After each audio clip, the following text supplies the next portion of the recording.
Welcome to the Executive Read. It's a segment of the India HR Dialogue podcast. We're diving deep into impactful books. Today, it's Atomic Habits by James Clear. This book's really taken off, and for a good reason. It's like a practical guide for anyone. Anyone who wants to build good habits and get rid of the bad ones. So if you're looking to boost your productivity and, level up your personal growth, you're in the right spot. And hey, while you're here, hit that subscribe button so you don't miss out. Miss out on any of our future deep dives. You know what really grabs me about Atomic Habits?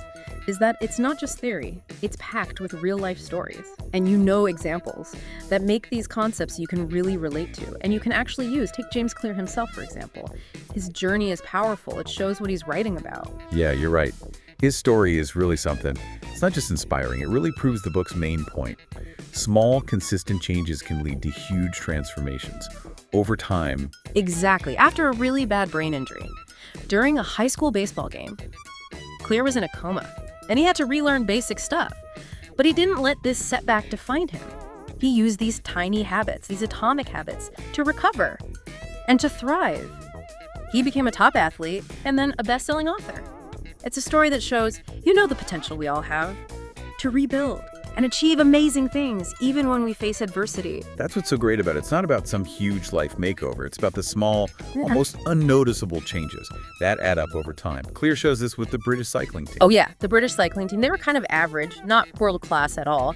But then Dave Brailsford became their coach, and he brought in this philosophy of looking for 1% improvements in every single thing. Their training, their performance, everything from the bikes themselves to what the riders ate, even down to what kind of pillows they use. Wow, so these tiny tweaks, that on their own might not seem like much. Yeah, exactly. But here's the thing. Those small 1% improvements, when they add up over time, they totally changed how the team performed. They started dominating the cycling world, winning Tour de France races and Olympic gold medals. It really shows how we often think. That big gestures are super important, but we don't realize the impact of making small, consistent improvements over time. So we think we need this massive overnight change, but really it's about those small wins building up. Absolutely. That's what Atomic Habits are all about. Clear says they're like compound interest for self-improvement, just like money multiplies with compound interest.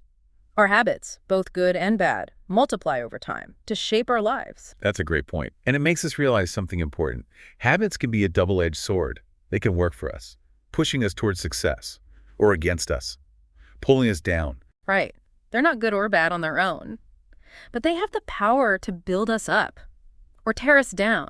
That's why it's so important to understand, how they work, how to grow the good ones, and break free from the bad ones. And that's what Clear gives us in this book, a practical toolkit to take control of our habits. And he builds his framework around what he calls the 4 laws of behavior change. He uses these laws to explain how habits form and how we can change them. This is where things get really interesting, something our listeners can really dig into if you're finding these insights valuable. And you want to go deeper into Clear's framework, you can find a link to buy Atomic Habits in the description below. Trust me, it's a game changer. These 4 laws are brilliant. They're so simple. The first one is make it obvious. Clear says we need to make those cues, the ones that trigger our habits, obvious and visible. For example, if you want to make reading a daily habit, put a book on your bedside table where you can't miss it.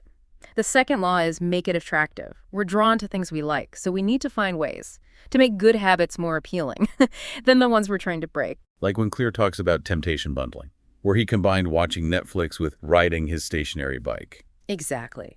He linked something he wanted to do with something he needed to do, making the whole thing more appealing.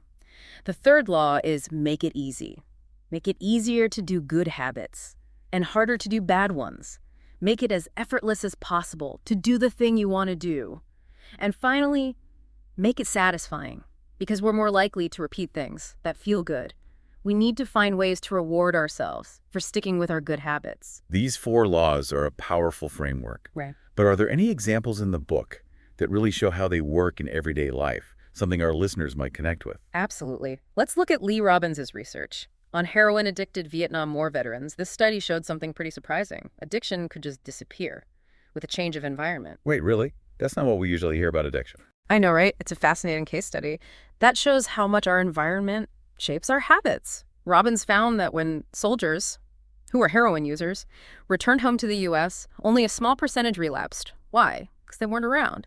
You know those things that trigger their drug use? Their context changed, and their habits changed with it. So a change in environment can be really powerful for breaking bad habits Yeah. and creating good ones. It's not just about willpower. It's about recognizing the role of cues, cravings, and rewards in shaping our actions. Exactly. And that's a key takeaway from Atomic Habits. We're not just victims of our circumstances. We have the power to shape our environment. And by doing that, shape our habits and ourselves. I think that's a great place to pause. We've covered a lot. But there's so much more to explore. When we come back, we'll keep going with James Clear's framework for habit change. We'll dive into specific strategies, like habit stacking and the 2-minute rule. And as a reminder, you can find a link to buy Atomic Habits in the description below. We'll be back in a flash. So we were just talking about how our surroundings really affect our habits. But what about when we can't change our environment? Say you have a long commute, or you work in a busy office. How do you take control then? Well, that's where Clear's framework is really helpful. He gives us all these tactical strategies that you can use anywhere. One of my favorites, and I think our listeners will like it too, is the idea of habit stacking. Habit stacking. Sounds interesting. What's the idea behind it? It's all about using habits you already have. You take something you already do regularly, something that doesn't take much willpower, and you stack a new habit on top of it. So you're basically using an old habit to make it easier to start a new one. Can you give us an example of how this works? Sure. Let's say you want to start meditating every day, but you never seem to find the time. You could use habit stacking to link this new meditation habit to an old one, like brushing your teeth. Every morning after you brush your teeth, you meditate for 5 minutes. Okay, I get it. Brushing your teeth becomes the cue. That reminds you to meditate. It's like you're adding the new habit to a routine you already have. Smart. Right. You're not trying to make more time in your day. You're just attaching a new behavior to one you already do. It makes it easier to fit the new habit in. That makes a lot of sense. And it's a good way to start a new habit slowly, without feeling overwhelmed. Speaking of starting slowly, that reminds me of another great strategy. Yeah. From Atomic Habits, the 2-minute rule. Oh, yeah. The 2-minute rule is about making the first step super easy. The idea is when you're starting a new habit, it should take less than 2 minutes to do. So instead of trying to run 5 miles your first day, you just focus on putting on your shoes and stepping outside. It's like tricking your brain to get started. Right. You make it so easy that you can't fail. Exactly. And here's the cool part. Once you've taken those first 2 minutes, you've broken through the resistance, you're more likely to keep going. It's like you build up momentum, and it's easier to keep going. I love that. And don't forget Clear's 4th law of behavior change, make it satisfying. The better a habit feels, the more likely we are to do it again. So give yourself small rewards as you go. So even something small, like checking something off your to-do list or having a cup of tea after a workout, can help reinforce the habit. Right. Those little bits of satisfaction, those small wins, can really make a difference. And what's great about Clear's approach is that he knows we're not perfect. He knows we'll mess up sometimes. He calls it the never miss twice rule. The never miss twice rule. I like that. Tell me more. It's really simple and realistic. Clear knows we're all human, and sometimes we'll slip up with our habits. But the important thing is to not let one mistake become a pattern. If you miss a workout one day, don't beat yourself up. Just get back on track the next day. It's about being consistent, not perfect. Yeah. And I think that's so important because so many of us get caught up in this all-or-nothing thinking. Exactly. One slip-up doesn't mean you failed. It just means you're human. And that's okay. Just get back on track as soon as you can. Okay, so we've been talking about building good habits, but what about breaking bad ones? Does Clear have any advice on that? He does. And his approach is pretty clever. He basically reverses those 4 laws of behavior change.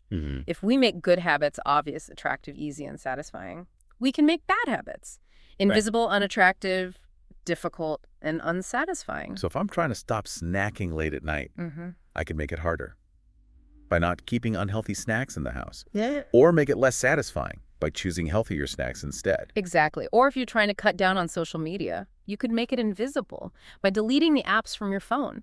Or make it unattractive by setting time limits or using a website blocker. I'm starting to see how powerful this is. And it reminds me of another important thing Clear talks about, accountability. He's a big fan of having accountability partners. Yes, having someone to check in with. Someone who knows your goals and can support you can make a big difference. It's like having a coach in your corner cheering you on and keeping you focused. And it doesn't have to be a real coach. It could be a friend, a family member, a coworker, anyone you trust who will hold you accountable. Exactly. And along with external accountability, Clear also talks about internal accountability, specifically tracking your progress. Yes. What gets Yeah. measured gets managed. Right. And Clear suggests using habit trackers. It could be a calendar, a journal, an app, whatever works for you. The point is to make your progress visible, which can be really motivating. It's like you're keeping score in a game, Yeah. which can make it more fun and engaging. And when you see those wins adding up, it gives you a sense of accomplishment and keeps you going. Right. It's not just about following rules blindly. It's about becoming more aware of your habits, seeing what's working and what's not, and making changes as you need to. Clear talks about how important it is to reflect and review your progress. It's like you're a scientist studying your own habits, experimenting and collecting data to figure out what works best for you. And I love that he says it's important to see failure as a chance to learn. Yes. He says we should see slip-ups, not as defeats, but as valuable information. They tell us what's not working, what we need to change. And they help us improve our approach. And this connects really well with one of the most powerful ideas in the book, the power of identity. The power of identity. That's something we haven't talked about yet. I'm curious, what does Clear mean by that? He says that real behavior change is really about identity change. We often focus on changing outcomes, like losing weight or making more money. But those are surface-level changes. Real lasting change happens when we change how we see ourselves, when we change our beliefs about who we are. So instead of just trying to eat healthier, we focus on becoming a healthy person. Instead of just trying to read more, we become a reader. Exactly, and he points out that our habits shape our identity, and our identity shapes our habits. If you see yourself as a writer, you're more likely to write every day. It's about making your actions match the person you want to be. It's about becoming who you want to be through the habits you build. That's powerful. It really is. It's not about quick fixes or temporary results. It's about creating lasting change by matching your actions with your deepest values and goals. And that's what makes Clear's approach so great. It's not just about changing your habits, it's about changing your life. It's about realizing that we can change. We can grow and become better versions of ourselves. And that's a really empowering message. It is. And I think it's something that resonates with us and with our listeners. We've covered a lot in this deep dive into Atomic Habits. It's a book that offers practical strategies for anyone who wants to improve their lives. And I think we're ready to wrap things up and leave our listeners with some actionable steps they can take today. I think it's safe to say Atomic Habits, it's more than just a self-help book. It's like a guide to understanding how we behave and how to use small changes for big results. I totally agree. It's a book that anyone can benefit from, no matter what their background is or what they want to achieve.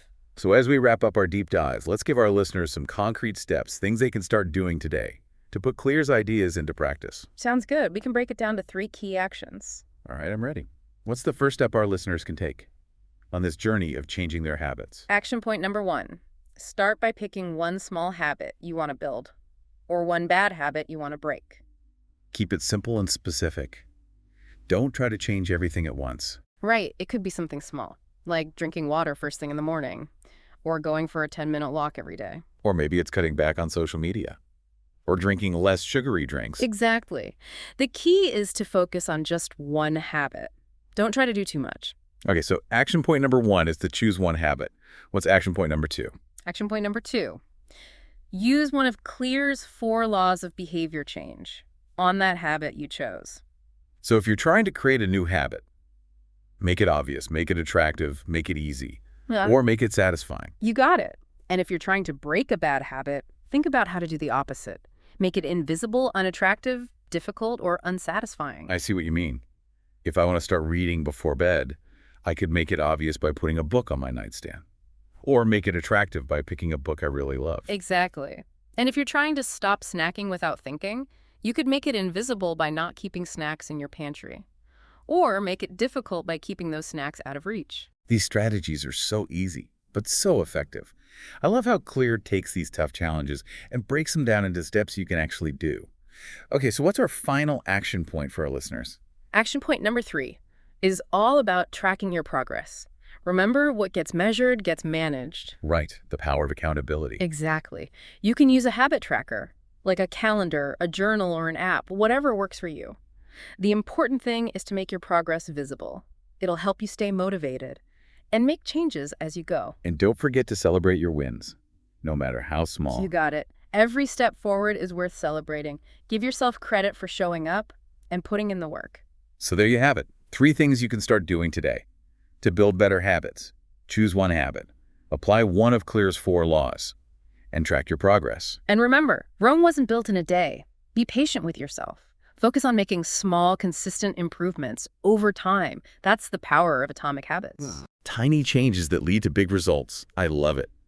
And for our listeners who want to learn more from Clear's amazing insights, be sure to check out the link to buy Atomic Habits. It's in the description below. It's a must-read for anyone who wants to be more productive and grow as a person. And if you like this deep dive, make sure to subscribe to the India HR Dialogue podcast for more great conversations about books for leaders and professionals. Until next time, happy habit building.